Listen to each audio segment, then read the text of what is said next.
Hi friends, welcome back to Nisha cooking channel.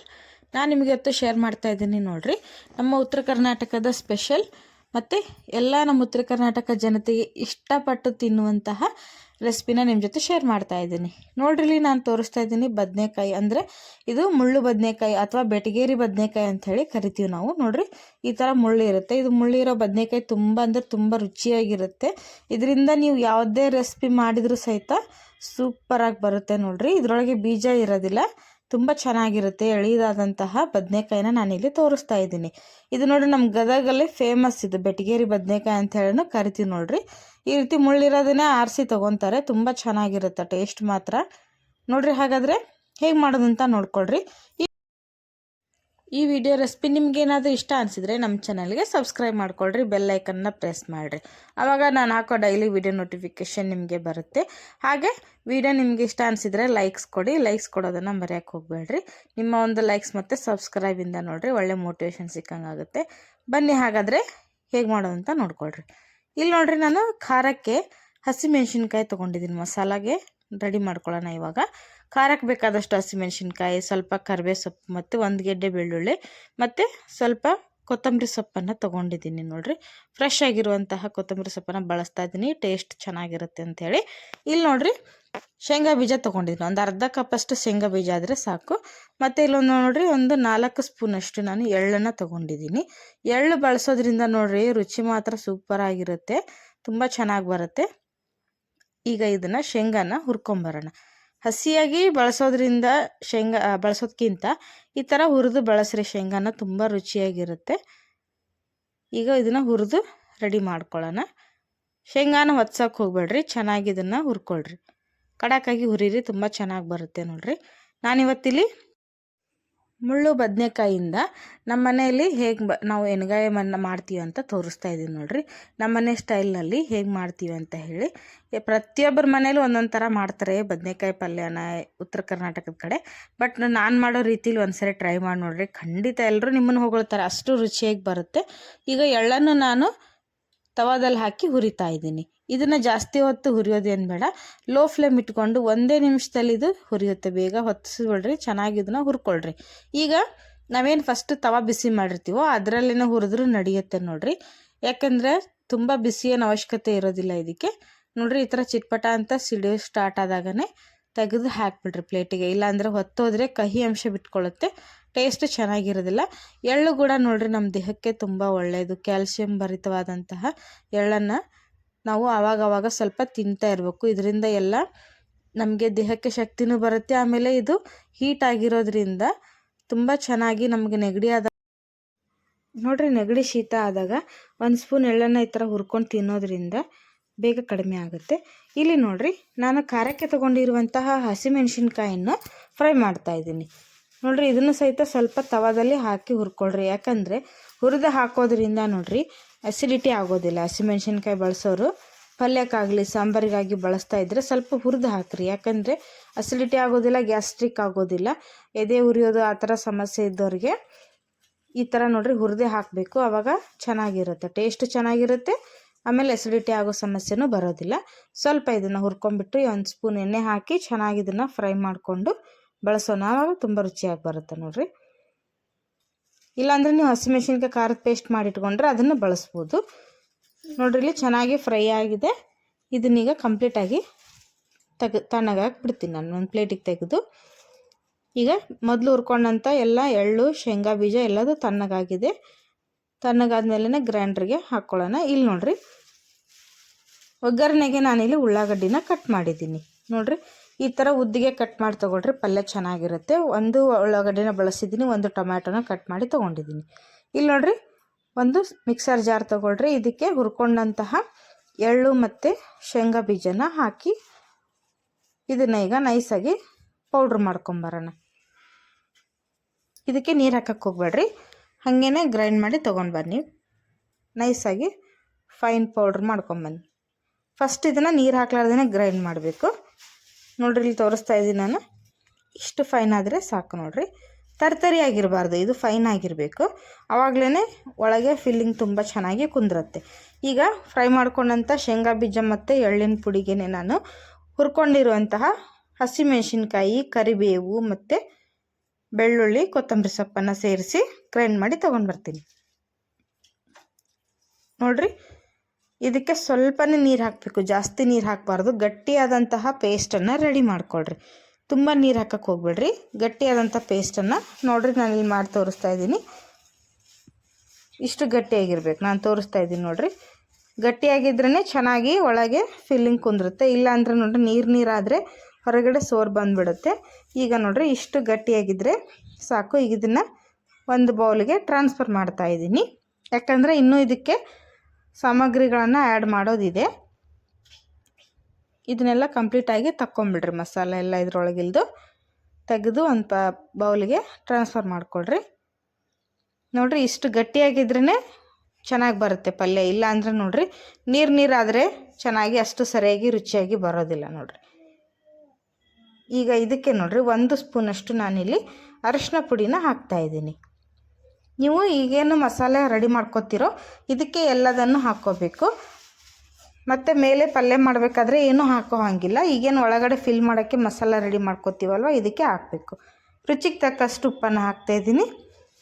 ಆಮೇಲೆ ನೋಡಿರಿ ಇಲ್ಲಿ ನಾನು ಗುರೆಳ್ ಪುಡಿನ ಯೂಸ್ ಮಾಡ್ತಾಯಿದ್ದೀನಿ. ತೋರಿಸ್ತಾ ಇದ್ದೀನಿ ನೋಡ್ರಿ ಇಲ್ಲಿ ಗುರೆಳ್ ಪುಡಿ. ಈ ಗುರೆಳ್ ಪುಡಿನ ಹೇಗೆ ಮಾಡೋದು ಅಂತ ತೋರಿಸ್ತಾ ಇದ್ದೀನಿ. ನಮ್ಮ ಉತ್ತರ ಕರ್ನಾಟಕದ ಸ್ಪೆಷಲ್. ಆಮೇಲೆ ನಾವೆಲ್ಲ ಪಲ್ಯಗಳಿಗೂ ಗುರೆಳ್ ಪುಡಿನೇ ಯೂಸ್ ಮಾಡ್ತೀವಿ. ಗುರೆಳ್ ಪುಡಿ ಇಲ್ಲದೆ ಪಲ್ಯನೇ ಮಾಡೋದಿಲ್ಲ ನೋಡಿರಿ. ಅಷ್ಟು ಇದು ಕೂಡ ದೇಹಕ್ಕೆ ತುಂಬ ಒಳ್ಳೇದು ನೋಡಿರಿ. 2 ಸ್ಪೂನಷ್ಟು ನಾನಿಲ್ಲಿ ಹಾಕಿದ್ದೀನಿ. ಎಲ್ಲದನ್ನು ಹಾಕಿ ಚೆನ್ನಾಗಿ ಇದನ್ನು ಮಿಕ್ಸ್ ಮಾಡಿಕೊಳ್ರಿ. ನೋಡಿರಿ ಎಲ್ಲ ನಾವು ಹಾಕಿರುವಂತಹ ಉಪ್ಪು, ಅರಿಶಿನ ಪುಡಿ, ಗುರೆಳ್ ಪುಡಿ ಚೆನ್ನಾಗಿ ಇದ್ರ ಜೋಡಿ ಮಿಕ್ಸ್ ಆಗಬೇಕು. 1 ನಿಮಿಷ ಇನ್ನು ಚೆನ್ನಾಗಿ ಈ ಥರ ಮಿಕ್ಸ್ ಮಾಡಿಕೊಡ್ರಿ. ಅಂದರೆ ಸೂಪರಾದಂತಹ ಮಸಾಲ ರೆಡಿ ಆಗುತ್ತೆ. ನೋಡಿರಿ ಯಾವುದೇ ಗರಂ ಮಸಾಲ ಬೇಡ, ಧನಿಯಾ ಪುಡಿ ಬೇಡ, ಏನು ಬೇಡ. ಸಿಂಪಲ್ಲಾಗಿ ನಮ್ಮ ಮನೆಯಲ್ಲೇ ಇರುವಂತಹ ಸಾಮಗ್ರಿಗಳನ್ನ ಬಳಸ್ಕೊಂಡು ಇದನ್ನು ಮಾಡ್ಕೋಬೋದು. ಅಷ್ಟೇ ರುಚಿಯಾಗೂ ಬರುತ್ತೆ ನೋಡಿರಿ. ನೋಡಿರಿ ಇಷ್ಟು ಗಟ್ಟಿಯಾಗಿರಬೇಕು. ನಾನು ತೋರಿಸ್ತಾ ಇದ್ದೀನಿ. ಇದು ಪರ್ಫೆಕ್ಟ್ ಆದಂಥ ಹದದಲ್ಲಿದೆ ಇವಾಗ. ಈಗ ನೋಡಿರಿ ಬದನೆಕಾಯನ್ನು ಕಟ್ ಮಾಡ್ಕೊಳ್ಳೋಣ. ನೋಡಿರಿ ಸ್ವಲ್ಪ ಇದನ್ನು ಮುಂದಿಲ್ದು ತುದಿನ ಕಟ್ ಮಾಡ್ಕೊಂಬಿಟ್ಟು ಹಿಂದ್ಗಡೆಯಿಂದ ಕಟ್ಸ್ ಹಾಕ್ತೀನಿ. ನೋಡಿರಿ ಬದನೆಕಾಯಿ ಅಂತೂ ತುಂಬ ಚೆನ್ನಾಗಿದೆ, ತುಂಬ ಫ್ರೆಶ್ ಆಗೂ ಇದೆ ನೋಡಿರಿ. ಈ ರೀತಿ ಬದನೆಕಾಯಿ ಏನಾದರೂ ಇದ್ದರೆ ಈ ಥರ ಒಂದ್ಸರಿ ಟ್ರೈ ಮಾಡಿ ನೋಡಿರಿ. ಎಣ್ಗಾಯಿ ಬದನೆಕಾಯಿ ತುಂಬ ರುಚಿಯಾಗಿ ಬರುತ್ತೆ ನೋಡಿರಿ. ಸ್ವಲ್ಪ ಕೂಡ ಹುಳ ಇದೇನೋ ಇಲ್ಲೋ ಅಂತ ಚೆಕ್ ಮಾಡಿಕೊಂಡು ತೊಗೊಳ್ರಿ. ಪ್ರತಿಯೊಂದನ್ನು ಇದೇ ರೀತಿ ಕಟ್ ಮಾಡ್ಕೊಳ್ರಿ. ನಿಮಗೆ ತುಂಬ ಕಟ್ ಮಾಡೋಕೆ ಇಷ್ಟ ಇಲ್ಲ ಅನ್ನೋರು ಹಾಗೆ ಹಾಕ್ಬೋದು, ನಡೆಯುತ್ತೆ, ಏನಾಗೋದಿಲ್ಲ. ಈಗ ನೋಡಿರಿ ಇದನ್ನು ಸಹಿತ ನಾನು ಕಟ್ ಮಾಡಿ ತೋರಿಸ್ತಾ ಇದ್ದೀನಿ. ಇಲ್ಲಿ ಬೀಜ ಕೂಡ ಆಗಿಲ್ಲ, ಆಮೇಲೆ ಹುಳ ಕೂಡ ಇಲ್ಲ ನೋಡಿರಿ. ತುಂಬ ಚೆನ್ನಾಗಿದೆ. ಹುಳ ಏನಾದರೂ ಇದ್ದರೆ ಅದನ್ನು ತೆಗೆದುಬಿಡ್ರಿ.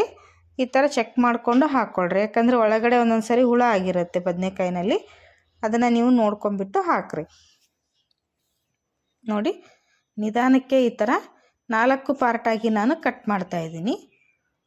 ನೋಡಿರಿ ಪೂರ್ತಿ ಕಟ್ ಮಾಡಬಾರ್ದು. ಲಾಸ್ಟಲ್ಲಿ ಸ್ವಲ್ಪ ಇದನ್ನು ಗ್ಯಾಪ್ ಬಿಡಬೇಕು. ಆವಾಗ ನೋಡಿರಿ ನಿಮಗೆ ಫಿಲ್ ಮಾಡೋಕ್ಕೇನೂ ಚೆನ್ನಾಗಿರುತ್ತೆ. ಆಮೇಲೆ ಮಸಾಲ ಚೆನ್ನಾಗಿ ಒಳಗಡೆ ಕುತ್ಕೊಳ್ಳುತ್ತೆ. ಈ ಥರ ಕಟ್ ಮಾಡಿದ ಮೇಲೆ ನೀರಲ್ಲಿ ಹಾಕಿಡ್ರಿ. ಇಲ್ಲ ಅಂದರೆ ನೋಡಿರಿ ಕಪ್ಪಾಗಿಬಿಡುತ್ತೆ. ಬದನೆಕಾಯಿ ಕಟ್ ಮಾಡಿದ ತಕ್ಷಣ ನೀರಲ್ಲಿ ಹಾಕಿರಿ. ಈಗ ನೋಡಿರಿ ನೀರು ಬಸ್ತು ತೊಗೊಂಡು ನಾನಿಲ್ಲಿ ಮಸಾಲಾನ ಫಿಲ್ ಮಾಡ್ತಾಯಿದ್ದೀನಿ ಬದನೆಕಾಯಿ ಒಳಗಡೆ. ನೋಡಿರಿ ಈ ಥರ ಫಸ್ಟ್ ಕೈಯಲ್ಲಿ ತೊಗೊಂಡು ಇದನ್ನು ಒಳಗಡೆ ಚೆನ್ನಾಗಿ ತುಂಬಿಕೊಡ್ರಿ. ಮಸಾಲ ಪೂರ್ತಿ ತುಂಬ್ರಿ. ಆವಾಗ ಸೂಪರ್ ರುಚಿಯಾಗಿರುತ್ತೆ ನೋಡಿರಿ. ನೋಡೋಕ್ಕೆ ಎಷ್ಟು ಚೆನ್ನಾಗಿ ಕಾಣಿಸ್ತಾ ಇದೆಯೋ ತಿನ್ನೋ ಕೂಡ ಅಷ್ಟೇ ರುಚಿಯಾಗಿರುತ್ತೆ ನೋಡಿರಿ. ಚೆನ್ನಾಗಿ ಫಿಲ್ ಮಾಡಿಕೊಡ್ರಿ. ಅದ್ರ ಮಸಾಲ ಒಳಗಡೆ ಕುದ್ರೂ ಕೂಡ ಹೊರಗೆ ಬರೋದಿಲ್ಲ, ಕುದಿಬೇಕಾದ್ರೂ ಸಹಿತ. ಹಾಗೆ ತುಂಬ ಚೆನ್ನಾಗಿ ಜಾಸ್ತಿ ತುಂಬ್ರಿ. ಆವಾಗ ನೋಡಿರಿ ಈ ಥರ ಮೇಲಿಂದ ಸ್ವಲ್ಪ ಪ್ರೆಸ್ ಮಾಡಿರಿ, ಗಟ್ಟಿಯಾಗಿ ಕುತ್ಕೊಳ್ಳುತ್ತೆ ಮಸಾಲ ಎಲ್ಲ. ನೋಡಿ ಇದೇ ರೀತಿ ಎಲ್ಲ ಬದನೆಕಾಯಿಗಳಿಗೂ ಸಹಿತ ನೀವು ಫಿಲ್ ಮಾಡಿಕೊಳ್ರಿ. ನಾನಿಲ್ಲಿ ಅರ್ಧ kg ಬದನೆಕಾಯಿನ ಮಾಡಿ ತೋರಿಸ್ತಾ ಇದ್ದೀನಿ. ನೀವೇನಾದರೂ ಜಾಸ್ತಿ ಮಾಡೋರಿದ್ದರೆ ನಾನು ತೋರಿಸಿರುವಂತಹ ಕ್ವಾಂಟಿಟಿನಲ್ಲೇ ಡಬಲ್ಲಾಗಿ ತೊಗೋಬೋದು, ತುಂಬ ಚೆನ್ನಾಗಿ ಬರುತ್ತೆ ನೋಡಿರಿ. ಎಲ್ಲ ಬದನೆಕಾಯಿಗಳು ತುಂಬ ಚೆನ್ನಾಗಿದೆ, ಒಂದರಲ್ಲೂ ಒಂದು ಕೆಟ್ಟಿಲ್ಲ ನೋಡಿರಿ. ಹುಳ ಕೂಡ ಆಗಿಲ್ಲ, ತುಂಬ ಫ್ರೆಶ್ ಆಗಿತ್ತು. ಅದಕ್ಕೆ ಇದೊಂದು ರೆಸಿಪಿ ಮಾಡೋಣ ಅಂಥೇಳಿ ನಾನು ಇವತ್ತು ನಿಮ್ಮ ಜೊತೆ ಮಾಡಿ ಶೇರ್ ಮಾಡ್ತಾಯಿದ್ದೀನಿ. ಇದೇ ರೀತಿ ಎಲ್ಲ ಪಲ್ಯಗಳ ರೆಸಿಪಿನೂ ಸಹಿತ ನಮ್ಮ ವಿಡಿಯೋದಲ್ಲಿ ಹಾಕಿದ್ದೀನಿ ಫ್ರೆಂಡ್ಸ್. ನಿಮ್ಗೆ ಯಾವುದಾದ್ರೂ ಇಷ್ಟ ನಿಮಗೆ ಯಾವುದಾದ್ರೂ ಪಲ್ಯಗಳ ರೆಸಿಪಿ, ರೈಸ್ ರೆಸಿಪಿ ಬೇಕು ಅಂದರೆ ನಮ್ಮ ಚಾನಲ್ನಲ್ಲೆಲ್ಲ ವೀಡಿಯೋಗಳನ್ನು ನಾನು ಆಲ್ರೆಡಿ ಶೇರ್ ಮಾಡಿದ್ದೀನಿ, ಅಪ್ಲೋಡ್ ಮಾಡಿದ್ದೀನಿ. ಅಲ್ಲಿ ಹೋಗಿ ನೀವು ಚಾನಲ್ನಲ್ಲಿ ಓಪನ್ ಮಾಡಿ ನೋಡಿದ್ರೆ ನಿಮಗೆಲ್ಲ ವೀಡಿಯೋಗಳು ಅವೈಲೇಬಲ್ ಇರುತ್ತೆ. ಯಾವುದಾದ್ರೂ ವೀಡಿಯೋಗಳು ಇಷ್ಟ ಅನಿಸಿದರೆ ನಿಮ್ಮ ಫ್ಯಾಮಿಲಿ ಫ್ರೆಂಡ್ ಜೊತೆ ರೆಸಿಪಿ ವೀಡಿಯೋಗಳನ್ನು ಶೇರ್ ಮಾಡಿಕೊಳ್ರಿ. ಇಲ್ಲಿ ನೋಡಿರಿ, ಎಲ್ಲ ಬದನೆಕಾಯನ್ನು ಸಹಿತ ಮಸಾಲ ಫಿಲ್ ಮಾಡಿದ್ದೀನಿ. ಇನ್ನಿಷ್ಟು ಮಸಾಲ ಮಿಕ್ಕಿದೆ, ಅದನ್ನು ಸೈಡಿಗೆ ಎತ್ತಿಡೋಣ. ಅದನ್ನು ಸಹಿತ ಆಮೇಲೆ ಯೂಸ್ ಮಾಡೋಣ. ನೋಡಿರಿ, ಇಲ್ಲಿ ನಾನು ಕಡಾಯಿನ ಬಿಸಿ ಮಾಡೋಕ್ಕೆ ಇಟ್ಟಿದ್ದೀನಿ ಪಲ್ಯ ಮಾಡೋದಕ್ಕೆ. ಚೆನ್ನಾಗಿ ಬಿಸಿ ಆದಮೇಲೆ ನೋಡಿರಿ, 1-2 ಟೇಬಲ್ ಸ್ಪೂನಷ್ಟು ಎಣ್ಣೆನ ಹಾಕ್ರಿ. ಎಣ್ಣೆ ಚೆನ್ನಾಗಿ ಬಿಸಿ ಆಗಲಿ. ತುಂಬ ಈಸಿ ಮೆಥಡ್ನಲ್ಲಿ ನಾನು ತೋರಿಸ್ತಾ ಇದ್ದೀನಿ. ಆಮೇಲೆ ಕಡಿಮೆ ಇಂಗ್ರೀಡಿಯೆಂಟ್ಸನ್ನು ಬಳಸ್ಕೊಂಡು ಮಾಡುವಂತಹ ಈ ಎಣ್ಗಾಯಿ ಬದನೆಕಾಯಿ ಪಲ್ಯನ ಒಂದ್ಸರಿ ನೀವು ಖಂಡಿತ ಟ್ರೈ ಮಾಡಿರಿ. ಇಲ್ಲಿ ನೋಡಿರಿ, ಎಣ್ಣೆ ಬಿಸಿ ಆಯಿತು. ಇದಕ್ಕೆ ಸಾಸಿವೆ ಹಾಕಿದ್ದೀನಿ, ಸ್ವಲ್ಪ ಒಗ್ಗರಣೆಗೆ ಜೀರಿಗೆನೂ ಹಾಕಿದ್ದೀನಿ. ನೋಡಿರಿ, ಎಲ್ಲ ಒಗ್ಗರಣೆಗೆ ಸಾಸಿವೆ ಜೀರಿಗೆ ಸಿಡಿದ್ಮೇಲೆ ಸ್ವಲ್ಪ ಕರಿಬೇ ಸೊಪ್ಪನ್ನು ಹಾಕಿರಿ. ಒಗ್ಗರಣೆ ಅಂದಮೇಲೆ ಕರಿಬೇ ಸೊಪ್ಪಿದ್ರೆ ಒಳ್ಳೆ ಘಮ ಬರುತ್ತೆ ನೋಡಿರಿ. ಆಮೇಲೆ ಕಟ್ ಮಾಡಿದಂತಹ ಉಳ್ಳಾಗಡ್ಡಿನೂ ಹಾಕ್ತಾಯಿದ್ದೀನಿ. ನೋಡಿರಿ, ಉಳ್ಳಾಗಡ್ಡಿ ಚೆನ್ನಾಗಿ ಫ್ರೈ ಮಾಡ್ಕೊಳ್ರಿ. ನೋಡಿರಿ, ಉಳ್ಳಾಗಡ್ಡಿನ ಚೆನ್ನಾಗಿ ಕಲರ್ ಚೇಂಜ್ ಆಗೋವರೆಗೂ ಇದನ್ನು ಫ್ರೈ ಮಾಡ್ಕೋಬೇಕು. ಚೆನ್ನಾಗಿ ಫ್ರೈ ಮಾಡ್ಕೊಂಡ್ರೇ ಪಲ್ಯ ತುಂಬ ಚೆನ್ನಾಗಿ ಬರುತ್ತೆ. ಇಲ್ಲಾಂದರೆ ಹಸಿ ಬಿಸಿಯಾಗಿದ್ದರೆ ಟೇಸ್ಟ್ ಕೊಡೋದಿಲ್ಲ. ಆಮೇಲೆ ಪಲ್ಯ ಕೂಡ ಕೆಡಬಾರ್ದು ಅಂದರೆ ನೋಡಿರಿ, ಮೇನ್ ಒಗ್ಗರಣೆ ಏನು ಹಾಕ್ತೀವಲ್ವ, ಇದನ್ನು ಚೆನ್ನಾಗಿ ಫ್ರೈ ಮಾಡ್ಕೊಂಡ್ರೇ ಪಲ್ಯ ಸೂಪರಾಗಿ ಬರುತ್ತೆ. ನೋಡಿರಿ, ಇಲ್ಲಿ ರೆಡಿಯಾಗಿದೆ. ಈಗ ಇದಕ್ಕೆ ಕಟ್ ಮಾಡಿದಂಥ ಟೊಮ್ಯಾಟೊನ ಸಹಿತ ಹಾಕ್ತಾಯಿದ್ದೀನಿ. ನೋಡಿರಿ, ಟೊಮ್ಯಾಟೊ ಸಹಿತ ಚೆನ್ನಾಗಿ ಸಾಫ್ಟ್ ಆಗೋವರೆಗೂ ಇದನ್ನು ಒಗ್ಗರಣೆಯಲ್ಲಿ ಫ್ರೈ ಮಾಡಿಕೊಡ್ರಿ. ನೋಡಿ, ಚೆನ್ನಾಗಿ ಫ್ರೈ ಮಾಡಿಕೊಂಡ್ರೆ ಸೂಪರಾಗಿ ಬರುತ್ತೆ. ನಾನು ಹೇಳ್ದಂಗೆ ಪಲ್ಯ ಕೂಡ ಟೊಮ್ಯಾಟೊ ಸಾಫ್ಟ್ ಆಗೋವರೆಗೂ ಇದನ್ನು ಸ್ವಲ್ಪ ಲೋ ಫ್ಲೇಮ್ ಇಟ್ಕೊಂಡು ಬಿಟ್ಬಿಡ್ರಿ. ನೋಡಿರಿ, ಚೆನ್ನಾಗಿ 2 ಟೊಮ್ಯಾಟೊ ಮತ್ತು ಉಳ್ಳಾಗಡ್ಡಿ ಚೆನ್ನಾಗಿ ಫ್ರೈ ಆಗಿದೆ. ಇವಾಗ ನಾವು ಮಸಾಲ ತುಂಬಿದಂತಹ ಬದನೆಕಾಯನ್ನು ಹಾಕ್ತಾಯಿದ್ದೀನಿ. ಹಾಕಿ ನೋಡಿರಿ, ಬದನೆಕಾಯಿನ ಜಾಸ್ತಿ ಹೊತ್ತು ಫ್ರೈ ಮಾಡಬಾರ್ದು ಎಣ್ಣೆಯಲ್ಲಿ. ಯಾಕಂದರೆ ಅದು ಬದನೆಕಾಯಿ ಏನಾಗುತ್ತೆ, ಸ್ವಲ್ಪ ಗಟ್ಟಿ ಆಗಿಬಿಡುತ್ತೆ. ಚೆನ್ನಾಗಿ ಒಂದು ಸ್ವಲ್ಪ ಇಷ್ಟೇ ನಾವು ಮಿಕ್ಸ್ ಮಾಡಬೇಕು. ಜಸ್ಟ್ ಮಿಕ್ಸ್ ಮಾಡಿ ಇದನ್ನು ನೀರು ಹಾಕ್ಬಿಡ್ಬೇಕು. ತುಂಬ ಹೊತ್ತು ಫ್ರೈ ಮಾಡಿದ್ರೆ ಏನಾಗುತ್ತೆ ನೋಡಿರಿ, ಅದು ಒಂಥರ ಕೆಂಪಗಾಗ್ಬಿಟ್ಟು ಗಟ್ಟಿಯಾಗಿಬಿಡುತ್ತೆ. ಬೇಗ ಬಾಯ್ಲ್ ಆಗೋದಿಲ್ಲ ಬದನೆಕಾಯಿ. ನೋಡಿರಿ, ಜಸ್ಟ್ ಇದನ್ನು ಎಣ್ಣೆಯಲ್ಲಿ ಒಗ್ಗರಣೆಯಲ್ಲಿ ಮಿಕ್ಸ್ ಮಾಡ್ಕೊಂಬಿಡ್ರಿ. ಮಿಕ್ಸ್ ಮಾಡಿಕೊಂಡು ಇದಕ್ಕೆ ನೋಡಿರಿ ಸ್ವಲ್ಪ ನೀರು ಹಾಕ್ರಿ. ನೋಡಿರಿ, ಎಣ್ಣೆಯಲ್ಲೇ ಚೆನ್ನಾಗಿ 1 ನಿಮಿಷ ಫ್ರೈ ಆದರೆ ಸಾಕು. ಜಾಸ್ತಿ ಹೊತ್ತು ಫ್ರೈ ಮಾಡೋಕ್ಕೆ ಹೋಗ್ಬೇಡ್ರಿ. ನೋಡಿ, ನಾನು ಮೊದಲಿನ ಜಾರ್ನಲ್ಲಿ ಮಸಾಲೆ ಇತ್ತು, ಅದರಲ್ಲೇ ಸ್ವಲ್ಪ ನೀರು ಮಿಕ್ಸ್ ಮಾಡಿ ಹಾಕ್ತಾಯಿದ್ದೀನಿ. ಬದನೆಕಾಯಿ ಕುದಿಯೋಕ್ಕೆ ಎಷ್ಟು ನೀರು ಬೇಕೋ ಅಷ್ಟು ನೀರನ್ನು ಆ್ಯಡ್ ಮಾಡಿಕೊಡ್ರಿ. ಸ್ವಲ್ಪ ಜಾಸ್ತಿ ಹಾಕಿರಿ, 1 ಗ್ಲಾಸು 2 ಗ್ಲಾಸ್ ಅಷ್ಟು ನೀರು ಹಾಕಿರಿ. ಯಾಕೆಂದರೆ ಇಡೀ ಬದನೆಕಾಯಿ ಇರೋದ್ರಿಂದ ನೋಡಿರಿ ಚೆನ್ನಾಗಿ ಬಾಯ್ಲ್ ಆಗಬೇಕಲ್ವ, ಅದಕ್ಕೆ ಸ್ವಲ್ಪ ನೋಡಿರಿ ನೀರನ್ನು ಜಾಸ್ತಿ ಆ್ಯಡ್ ಮಾಡಿಕೊಂಡ್ರಿ. ಕುದಿಯೋಕ್ಕೆ ಬೇಕಾದಷ್ಟು ನೀರನ್ನು ಹಾಕಿ ಬದನೆಕಾಯಿನ ಕುದಿಯೋಕ್ಕೆ ಬಿಟ್ಬಿಡ್ರಿ. ಚೆನ್ನಾಗಿದು ಬಾಯ್ಲ್ ಆಗಬೇಕು. ನೋಡಿರಿ, ನಾನಿಲ್ಲಿ ಬರೋಬ್ಬರಿ ಸಣ್ಣ ಗ್ಲಾಸಲ್ಲೇ 2 ಗ್ಲಾಸಷ್ಟು ನೀರನ್ನು ಯೂಸ್ ಮಾಡಿದ್ದೀನಿ. ಅಂದರೆ ಸ್ವಲ್ಪ ಕುದಿಬೇಕು, ಚೆನ್ನಾಗಿ ಕುದ್ರೇ ನೋಡಿರಿ ಟೇಸ್ಟ್ ಬರೋದು. ನೋಡಿರಿ, ಇಲ್ಲಿ ಸ್ವಲ್ಪ ಅರ್ಧ ಕುದ್ದಿದೆ. ಅರ್ಧ ಕುದ್ದಿದ ಮೇಲೆ ನೋಡಿರಿ, ನಾನು ತೋರಿಸ್ತಾ ಇದ್ದೀನಿ. ಜಾಸ್ತಿ ಇದಕ್ಕೆ ಇನ್ನೊಂದೇನು ಟಿಪ್ಸ್ ಅಂದರೆ, ನಿಮಗೆ ಈ ಪಲ್ಯನ ಜಾಸ್ತಿ ಈ ಥರ ಮಿಕ್ಸ್ ಮಾಡಬಾರ್ದು. ಹಗಲೆಲ್ಲ ನಾವು ಸೌಟ್ ಹಾಕಿ ಮಿಕ್ಸ್ ಮಾಡಿದ್ರೆ ಏನಾಗುತ್ತೆ, ನಾವು ಒಳಗಡೆ ಫಿಲ್ ಮಾಡಿರುವಂಥ ಮಸಾಲ ಹೊರಗಡೆ ಬಂದುಬಿಡುತ್ತೆ. ಜಸ್ಟ್ ಈ ಥರ ನೋಡಿರಿ, ಈ ಥರ ತಿರುಗಿಸಿ ಕುದಿಸ್ಬೇಕು. ಇಲ್ಲಾಂದ್ರೆ ನೋಡಿರಿ ಮಸಾಲೆ ಎಲ್ಲ ಹೊರಗಡೆ ಬಂದುಬಿಡುತ್ತೆ. ಇಲ್ಲಿ ನೋಡಿರಿ, ಇವಾಗ ಹಾಫ್ ಬಾಯ್ಲ್ ಆಗಿದೆ, ಅಂದರೆ ಸ್ವಲ್ಪ ಕುದ್ದಿದೆ. ಇವಾಗ ನಾನು ಏನು ಮಾಡ್ತಾಯಿದ್ದೀನಿ, ಮಿಕ್ಕಿದಂಥ ಮಸಾಲೆ ಏನಿರುತ್ತೆ ನೋಡಿರಿ, ನಾನು ತೋರಿಸಿದ್ನಲ್ಲ ಇನ್ನೂ ಮಸಾಲೆ ಮಿಕ್ಕಿದೆ ಅಂಥೇಳಿ, ಇದನ್ನು ಇವಾಗ ಆ್ಯಡ್ ಮಾಡೋಣ. ಫಸ್ಟಲ್ಲೇ ಇದನ್ನು ಆ್ಯಡ್ ಮಾಡಬಾರ್ದು, ಲಾಸ್ಟಲ್ಲಿ ಈ ಮಸಾಲಾನ ಆ್ಯಡ್ ಮಾಡಿ ಜಸ್ಟ್ ಮಿಕ್ಸ್ ಮಾಡಿರಿ. ಮತ್ತು 1-2 ನಿಮಿಷ ಚೆನ್ನಾಗಿ ಬಾಯ್ಲ್ ಆಗಿಬಿಟ್ರೆ ಸಾಕು. ನೋಡಿರಿ, ಪಲ್ಯ ರೆಡಿ ಆಗುತ್ತೆ. ಯಾಕಂದರೆ ಫಸ್ಟಿಗೆ ನಾವು ಇದನ್ನು ಮಸಾಲ ಹಾಕಿಬಿಟ್ರೆ ಗ್ರೇವಿ ಗಟ್ಟಿಯಾಗಿ ಬದನೆಕಾಯಿ ಚೆನ್ನಾಗಿ ಬೇಗ ಕುದಿಯೋದಿಲ್ಲ. ನೋಡಿರಿ, ಇದನ್ನು ಲಾಸ್ಟಲ್ಲಿ ಮಸಾಲ ಆ್ಯಡ್ ಮಾಡೋದ್ರಿಂದ ನೋಡಿರಿ ಗ್ರೇವಿನೂ ತಿಕ್ನೆಸ್ ಬರುತ್ತೆ, ತುಂಬ ರುಚಿ ಕೊಡುತ್ತೆ. ನೋಡಿರಿ, ಈಗ ಇದಕ್ಕೆ ಮತ್ತೆ ನೀರು ಹಾಕೋದೇನು ಬೇಡ. ಈಗಾಗಲೇ ಬೆಂದಿದೆ ಸ್ವಲ್ಪ ಬದನೆಕಾಯಿ, ತುಂಬ ಬೇಯಿಸೋದೇನು ಬೇಡ. ಇನ್ಮೇಲೆ ಒಂದು ಸ್ವಲ್ಪ ಲೋ ಫ್ಲೇಮ್ ಇಟ್ಟು ಬಿಟ್ಬಿಡ್ರಿ. ಚೆನ್ನಾಗಿದನ್ನು ಈ ಥರ ಮಿಕ್ಸ್ ಮಾಡಿಕೊಡ್ರಿ. ಮಿಕ್ಸ್ ಮಾಡಿಕೊಂಡು ಬಿಟ್ಬಿಡ್ರಿ. ನಾನು ಹೇಳ್ದಂಗೆ ಮಸಾಲಾನ ಲಾಸ್ಟಲ್ಲಿ ಆ್ಯಡ್ ಮಾಡಿರಿ. ಜಾಸ್ತಿ ಫಸ್ಟಲ್ಲೇ ಆ್ಯಡ್ ಮಾಡಿದ್ರೆ ಗ್ರೇವಿ ಗಟ್ಟಿಯಾಗಿ ಬದನೆಕಾಯಿ ಚೆನ್ನಾಗಿ ಬೇಯೋದಿಲ್ಲ. ನೋಡಿರಿ, ಈಗ 1-2 ನಿಮಿಷ ನಾನು ಲೋ ಫ್ಲೇಮ್ ಇಟ್ಟು ಬಿಟ್ಟಿದ್ದೀನಿ. ತುಂಬ ಚೆನ್ನಾಗಿ ಪಲ್ಯ ರೆಡಿಯಾಗಿದೆ, ನೋಡ್ತಾ ಇರ್ಬೋದು. ಇವಾಗ ನೀರು ಅನಿಸುತ್ತೆ, ಸ್ವಲ್ಪ ತಣ್ಣಗಾದ್ಮೇಲೆ ಇದು ಗಟ್ಟಿ ಆಗ್ತಾ ಬರುತ್ತೆ.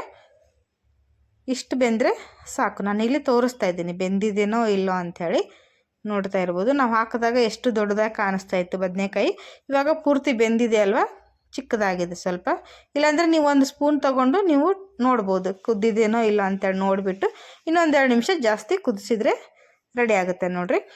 ಈಗ ನೋಡಿರಿ, ಬದನೆಕಾಯಿ ಪಲ್ಯ ಇಲ್ಲ ಅಂದರೆ ನಮ್ಮ ಉತ್ತರ ಕರ್ನಾಟಕದವ್ರಿಗೆ ಬದನೆಕಾಯಿ ಜೊತೆ ರೊಟ್ಟಿ ಇಲ್ಲ ಅಂದರೆ ನಡೆಯೋದಿಲ್ಲ ನೋಡಿರಿ. ರೊಟ್ಟಿ ಬೇಕೇ ಬೇಕು. ನಾನಿಲ್ಲಿ ಎಣ್ಗಾಯಿ ಬದನೆಕಾಯಿ ಜೊತೆ ರೊಟ್ಟಿನೂ ಮಾಡ್ತಾಯಿದ್ದೀನಿ, ಜೋಳದ ರೊಟ್ಟಿನ. ನಾನೀಗ ಆಲ್ರೆಡಿ ಜೋಳದ ರೊಟ್ಟಿ ರೆಸಿಪಿನ ತೋರಿಸಿದ್ದೀನಿ, ನಮ್ಮ ಚಾನಲ್ನಲ್ಲಿದೆ, ನೋಡ್ಬೋದು ನೀವು ಜೋಳದ ರೊಟ್ಟಿ ಹೇಗೆ ಮಾಡೋದು ಅಂತೇಳಿ. ಲಟ್ಟಿಸಿನೂ ಮಾಡ್ಬೋದು, ಈ ಥರ ತಟ್ಕೊಂಡು ಮಾಡ್ಬೋದು ನೋಡಿರಿ. ನಾವು ಡೈಲಿ ತಿನ್ನೋಕ್ಕಾದರೆ ತಟ್ಟಿನೇ ಮಾಡೋದು. ತಟ್ಟು ಮಾಡಿದ್ರೆ ತುಂಬ ಚೆನ್ನಾಗಿ ಟೇಸ್ಟ್ ಬರುತ್ತೆ, ಆಮೇಲೆ ಸಾಫ್ಟಾಗಿ ಬರ್ತೈತೆ ಜೋಳದ ರೊಟ್ಟಿ, ತುಂಬ ಚೆನ್ನಾಗಿ ಬರುತ್ತೆ ನೋಡಿರಿ. ಈ ಥರ ನೀವು ಏನಾದರೂ ಹೊಸದಾಗಿ ಕಲಿಯೋರಿದ್ದರೆ ನೋಡ್ಬೋದು, ರೊಟ್ಟಿ ಕಲಿಯೋರಿದ್ದರೆ ನೋಡಿರಿ, ಜೋಳದ ರೊಟ್ಟಿ ಜೊತೆ ತಿಂತಾಯಿದ್ರೆ ಸೂಪರಾಗಿರುತ್ತೆ ಎಣ್ಗಾಯಿ ಬದನೆಕಾಯಿ ಪಲ್ಯ ಜೋಳದ ರೊಟ್ಟಿ. ನಾನಿಲ್ಲಿ ಲಂಚ್ಗೆ ಪ್ರಿಪೇರ್ ಮಾಡಿರೋದ್ರಿಂದ ನೋಡಿರಿ ತುಂಬ ಚೆನ್ನಾಗಿ ಬರುತ್ತೆ. ಈ ಥರ ತಟ್ಕೊಳ್ರಿ 2 ಕೈಲೇ. ಅಭ್ಯಾಸ ಇಲ್ಲದೆ ಇರೋರು ರೊಟ್ಟಿನ ಲಟ್ಟಿಸಿ ಮಾಡ್ಬೋದು. ನಾನೀಗ ಹೇಳ್ದಂಗೆ ಆಲ್ರೆಡಿ ರೊಟ್ಟಿ ವಿಡಿಯೋ ಅಪ್ಲೋಡ್ ಮಾಡಿದ್ದೀನಿ, ಚಾನಲ್ನಲ್ಲಿ ಹೋಗಿ ನೋಡಿದ್ರೆ ನಿಮಗೆ ಗೊತ್ತಾಗುತ್ತೆ. ಅದರಲ್ಲಿ ಈಸಿ ಮೆಥಡ್ನಲ್ಲಿ ಅಥವಾ ವ್ಯಾಪಾರ ಮಾಡೋರಿಗೆ ತುಂಬ ಈಸಿಯಾದ ಮೆಥಡ್ನಲ್ಲಿ ರೊಟ್ಟಿ ವಿಡಿಯೋನ ಶೇರ್ ಮಾಡಿದ್ದೀನಿ ಫ್ರೆಂಡ್ಸ್, ನೋಡ್ತಾ ಇರ್ಬೋದು. ತುಂಬ ಚೆನ್ನಾಗಿ ಬರುತ್ತೆ ನೋಡಿರಿ. ಈಗಿಲ್ಲಿ ತವಾನು ಬಿಸಿ ಮಾಡೋಕ್ಕಿಟ್ಟಿದ್ದೀನಿ. ತವಾ ಚೆನ್ನಾಗಿ ಬಿಸಿ ಆದಮೇಲೆ ನೋಡಿರಿ ರೊಟ್ಟಿ ಹಾಕಿ ಇದನ್ನು ಬೇಯಿಸ್ಕೊಳ್ರಿ. ನೋಡಿರಿ, ತವಾ ಚೆನ್ನಾಗಿ ಬಿಸಿ ಆಗಬೇಕು, ಆಮೇಲೆ ತಟ್ಟಿದಂಥ ರೊಟ್ಟಿ ಹಾಕ್ರಿ. ಇಲ್ಲ ಅಂದ್ರೆ ನೋಡಿರಿ ರೊಟ್ಟಿ ಕಟ್ಟಾಗುತ್ತೆ, ಆಮೇಲೆ ಚೆನ್ನಾಗಿ ಬೇಯೋದಿಲ್ಲ ನೋಡಿರಿ. ಫಸ್ಟು ತವಾ ಚೆನ್ನಾಗಿ ಬಿಸಿ ಮಾಡ್ಕೋಬೇಕು, ಆಮೇಲೆ ರೊಟ್ಟಿ ಹಾಕಬೇಕಾದ್ರೆ ಫ್ಲೇಮ್ ಕೂಡ ನೋಡಿರಿ ರೊಟ್ಟಿ ಹಾಕಿದ ಮೇಲೆ ಹೈ ಫ್ಲೇಮ್ ಇಟ್ಕೊಂಡೆ ಬೇಯಿಸ್ಕೊಳ್ರಿ. ನೋಡಿರಿ ಈ ಥರ ನೀರು ಹಚ್ಕೊಳ್ರಿ. ಆಮೇಲೆ ನೀರು ಹಚ್ಚಿ ಇದನ್ನು ಸ್ವಲ್ಪ ನಾವು ತಿರುಗಿಸಾಕಿ ಚೆನ್ನಾಗಿ ಬೇಯಿಸ್ಕೊಳ್ರಿ. ಸಾಫ್ಟ್ ಆದಂಥ ಜೋಳದ ರೊಟ್ಟಿ ರೆಡಿ ಆಗುತ್ತೆ. ಇಲ್ಲಿ ನೋಡಿರಿ, ಇವಾಗ ಸ್ವಲ್ಪ ಬಬಲ್ಸ್ ಬರೋಕ್ಕೆ ಸ್ಟಾರ್ಟ್ ಆದಮೇಲೆ ತಿರುಗಿಸಾಕ್ಬಿಡೋಣ. ತುಂಬ ಚೆನ್ನಾಗಿ ಬರುತ್ತೆ. ಒಂದು ಸರಿ ನೀವು ಇದನ್ನು ಈ ಥರ ಟ್ರೈ ಮಾಡಿ ನೋಡಿರಿ. ಜೋಳದ ರೊಟ್ಟಿನ ತಟ್ಟೋಕ್ಕೆ ಕಷ್ಟ ಅನ್ನೋರು ಲಟ್ಟಿಸಿನೂ ಮಾಡ್ಬೋದು ನೋಡಿರಿ. ಈಗ ನೋಡಿರಿ 2 ಕಡೆ ನಾನು ಬೇಯಿಸ್ತಾ ಇದ್ದೀನಿ. ನೀವು ಯಾವುದೇ ಪಲ್ಯ ತಗೊಳ್ರಿ, ನಮ್ಮ ಉತ್ತರ ಕರ್ನಾಟಕದವರು ಜೋಳದ ರೊಟ್ಟಿ ಜೊತೆನೇ ಇಷ್ಟಪಡ್ತಾರೆ ಹೆಚ್ಚು. ಅದರಲ್ಲೂ ಎಣ್ಗಾಯಿ ಪಲ್ಯ ಜೊತೆ ಅಂತೂ ರೊಟ್ಟಿ ಇರಲೇಬೇಕು ನೋಡಿರಿ. ಅಷ್ಟು ಏನಂದರೆ ಪಂಚಪ್ರಾಣ ಅಂತ ಹೇಳ್ತಾರೆ ನೋಡಿರಿ, ಅಷ್ಟು ಇಷ್ಟಪಟ್ಟು ತಿಂತಾರೆ ನೋಡಿರಿ. ನೋಡಿರಿ ಈಗ 2 ರೊಟ್ಟಿ ಚೆನ್ನಾಗಿ ರೆಡಿಯಾಗಿದ್ದಾವೆ. ಇದನ್ನೀಗ ಪ್ಲೇಟಿಗೆ ತೆಗೆದು ಬಿಸಿ ಬಿಸಿಯಾಗಿ ಸರ್ವ್ ಮಾಡೋಣ. ಈ ಥರ ಬಿಸಿಯಾಗಿ ರೊಟ್ಟಿ ತಿನ್ನೋ ಮಜಾನೇ ಬೇರೆ ನೋಡಿರಿ. ನೋಡಿ, ಇಲ್ಲಿ ರೊಟ್ಟಿ ರೆಡಿ ಆಯಿತು. ಈಗ ಇದನ್ನು ಪ್ಲೇಟಿಗೆ ಹಾಕಿದ್ದೀನಿ ನೋಡಿರಿ. ಈಗ ಬಿಸಿಯಾಗಿ ಲಂಚ್ಗೆ ಪ್ರಿಪೇರ್ ಮಾಡೋಣ ಬನ್ನಿ. ನಮ್ಮ ಉತ್ತರ ಕರ್ನಾಟಕದ ಸ್ಪೆಷಲ್ ಥಾಲಿನ ನಾನಿವತ್ತು ರೆಡಿ ಮಾಡ್ತಾಯಿದ್ದೀನಿ ನೋಡಿರಿ. ಇಲ್ಲಿ ಎಣ್ಗಾಯಿ ಬದನೆಕಾಯಿ ಪಲ್ಯ ನೋಡಿರಿ, ಎಷ್ಟು ನೋಡೋಕ್ಕೆ ಚೆನ್ನಾಗಿ ಕಾಣಿಸ್ತಾ ಇದೆಯೋ ಪಲ್ಯ, ತಿನ್ನೋಕ್ಕೂ ಅಷ್ಟೇ ರುಚಿಯಾಗಿದೆ ಫ್ರೆಂಡ್ಸ್. ಒಂದು ಸರಿ ಈ ವಿಧಾನದಲ್ಲಿ ನಾನು ಮಾಡಿರೋ ರೀತಿಯಲ್ಲಿ ಚೆನ್ನಾಗಿ ಟ್ರೈ ಮಾಡಿ ನೋಡಿರಿ, ತುಂಬ ರುಚಿಯಾಗಿ ಬರುತ್ತೆ. ಈಗ ಪಲ್ಯದ ಜೊತೆ ನೋಡಿರಿ ಕಟ್ ಮಾಡಿರುವಂತಹ ಉಳ್ಳಾಗಡ್ಡಿ, ಆಮೇಲೆ ಕಟ್ ಮಾಡಿರುವಂತಹ ಹಸಿ ಮೂಲಂಗಿನೂ ನೋಡಿರಿ ನಮಗೆ ಆರೋಗ್ಯಕ್ಕೆ ತುಂಬ ಒಳ್ಳೆಯದು, ದೇಹಕ್ಕೆ ತಂಪು. ಆಮೇಲೆ ಮೂಲವ್ಯಾಧಿ ಇರೋರಿಗೆ ತುಂಬ ಒಳ್ಳೆಯದು ನೋಡಿರಿ. ಮೂಲವ್ಯಾಧಿ ಇರೋರಿಗೆ ಮೂಲಂಗಿನ ಜಾಸ್ತಿ ತಿನ್ನಬೇಕು ಅಂತ ಹೇಳ್ತಾರೆ, ತಿಂದರೆ ಆರೋಗ್ಯಕ್ಕೆ ಒಳ್ಳೆಯದು ನೋಡಿರಿ. ಇಲ್ಲಿ ಹುರಿದಿರುವಂಥ ಹಸಿಮೆಣ್ಸಿನ್ಕಾಯಿ ಮತ್ತು ಜೋಳದ ರೊಟ್ಟಿ ಜೊತೆ ನಾನಿಲ್ಲಿ ಸರ್ವ್ ಮಾಡಿದ್ದೀನಿ ನೋಡಿರಿ ಫ್ರೆಂಡ್ಸ್. ನೋಡೋಕ್ಕೆ ಹೇಗೆ ಕಾಣಿಸ್ತಾ ಇದೆ, ತುಂಬ ರುಚಿಯಾಗಿದೆ ಅಲ್ವಾ? ಖಂಡಿತ ನೀವು ಕೂಡ ಈ ಥರ ಟ್ರೈ ಮಾಡಿ ನೋಡಿರಿ. ನೋಡಿರಿ, ಈ ಥರ ಮಾಡಿಕೊಟ್ರೆ ಯಾರು ತಿನ್ನಲ್ಲ ಹೇಳ್ರಿ? ಒಂದೊಂದು ರೊಟ್ಟಿ ತಿನ್ನೋರು 4 ರೊಟ್ಟಿ ತಿಂತಾರೆ ನೋಡಿರಿ. ಅಷ್ಟು ಚೆನ್ನಾಗಿ ಬಂದಿದೆ ಪಲ್ಯ, ನಾನಿಲ್ಲಿ ತೋರಿಸ್ತಾ ಇದ್ದೀನಿ. ಸೂಪರಾಗಿದೆ ನೋಡಿರಿ, ಆರೋಗ್ಯಕ್ಕೂ ಒಳ್ಳೆಯದು. ಈ ರೀತಿ ಮಾಡ್ಕೊಂಡು ತಿಂದರೆ ನಮಗೂ ಕೂಡ ಹೆಲ್ತ್ ಬೆನಿಫಿಟ್ಸ್ ತುಂಬ ಇರುತ್ತೆ ನೋಡಿ. ನಾನಿಲ್ಲಿ ಟೇಸ್ಟ್ ಮಾಡಿ ತೋರಿಸ್ತಾ ಇದ್ದೀನಿ ಹೇಗೆ ಬಂದಿದೆ ಅಂಥೇಳಿ.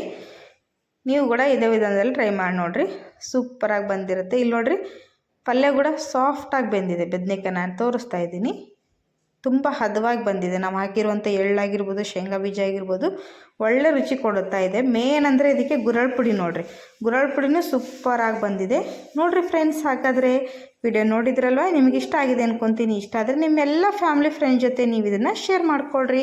ಹಾಗೆ ನಮ್ಮ ಚಾನಲ್ಗೆ ಇನ್ನೂ ಯಾರು ಸಬ್ಸ್ಕ್ರೈಬ್ ಆಗಿಲ್ವೋ ಸಬ್ಸ್ಕ್ರೈಬ್ ಮಾಡಿಕೊಂಡು ವಿಡಿಯೋಗಳನ್ನು ನೋಡಿರಿ. ಬೆಲ್ ಐಕನನ್ನು ಪ್ರೆಸ್ ಮಾಡಿ ಮತ್ತು ವಿಡಿಯೋಗೆ ಲೈಕ್ಸ್ ಕೊಡೋದನ್ನು ಮರೆಯೋಕ್ಕೆ ಹೋಗ್ಬೇಡಿ. ವಿಡಿಯೋಗೆ ಲೈಕ್ಸ್ ಕೊಡಿ. ನೋಡಿ, ಇನ್ನೂ ಒಳ್ಳೆ ರೆಸಿಪಿಗಳಿಗೋಸ್ಕರ ನಮ್ಮ ಚಾನಲ್ನ ವಿಸಿಟ್ ಮಾಡಿ, ಅದರಲ್ಲಿ ಎಲ್ಲ ವಿಡಿಯೋಗಳನ್ನು ನೋಡಿರಿ. ನೋಡಿ, ಇದ್ರ ಜೊತೆ ಈ ಥರ ಉಳ್ಳಾಗಡ್ಡೆ ಹಚ್ಕೊಂಡು ತಿಂತಾ ಇದ್ದರೆ ಸೂಪರಾಗಿರುತ್ತೆ. ನೋಡಿ, ಹಾಗಾದರೆ ವಿಡಿಯೋ ನೋಡೋದಕ್ಕೆ